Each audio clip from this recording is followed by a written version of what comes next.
Hi, I'm Chris Michelle. I'm a senior inbound marketing specialist here at Protocol ADM with my colleague Adam.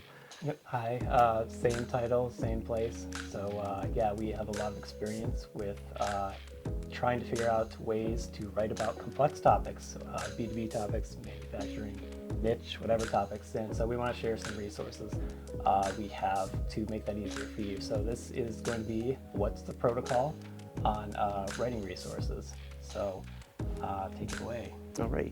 So from where I'm sitting, a writer really is only good as the resources they have at their disposal. And if you have resources that really aren't that great, or kind of shouldn't be a resource to begin with, that really Trust me, bro. kinda that really you suffer as well as your copy suffers, as well as the audience suffers. So I just want to spend a few minutes here on just a few of the writing resources that I have at kind of at arm's length at my desk. So I've got a few books here and then just a few online resources that I use every day. So the first one that I'm going to start with here is The Elements of Style by Strunk and White. And this one is considered one of the foremost books on writing and composition. It basically covers the rules of grammar, mechanics, and composition that every writer should know.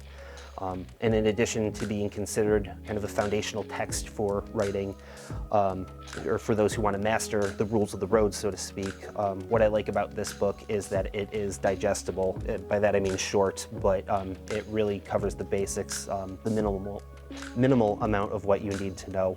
It's also a decent read too. So the next book, as I put it, it's a family favorite, and this is Good Grief, Good Grammar. And it's the Business Person's Guide to Grammar and Usage.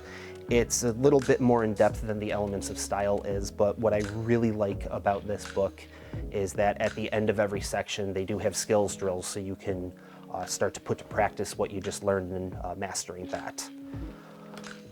Lastly, from my print editions of things, I have one of my favorites, and that is an Associated Press style book. And Adam and I were both former journalists, and this is something that I couldn't imagine not having in my library.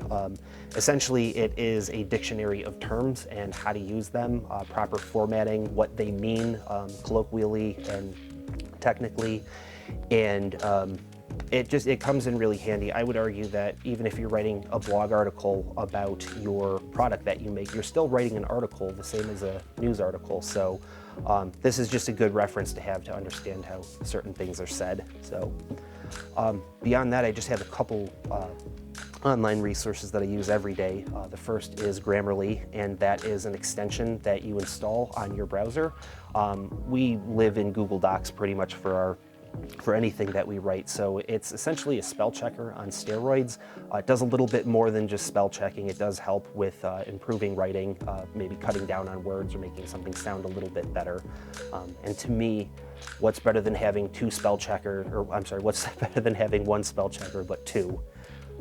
And and as Chris kind of mentioned, it integrates right into Google Docs and probably some other popular word processors. So super easy to use.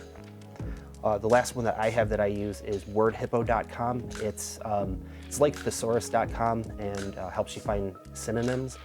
I just find that it's got a better user experience and a better variety of options for you to choose. So I almost use that every day here. So that's just one that I have favorited. So yeah, if you consider yourself not a true writer, it's a great way to just replace some of your boring language with some more dynamic, interesting language. That's great for being a marketer. If you're a marketer, you got to be dynamic and interesting, and especially when you have a boring or niche topic. So that's one way.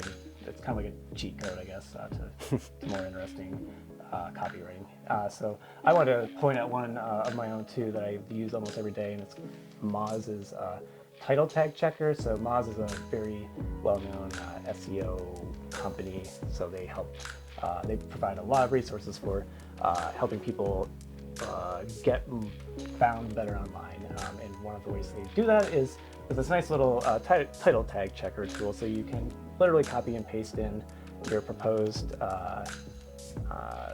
title for your web page that you're making or remaking, and it'll tell you it'll actually show you exactly what it's going to look like in Google search results when you do publish that page.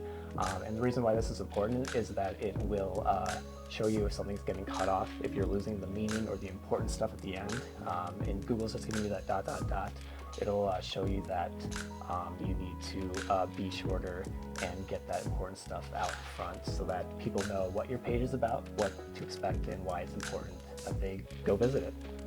So I think that's all the tools we're going to talk about today. There are many more tips and tricks on our website, especially at our blog, protocol80.com/blog.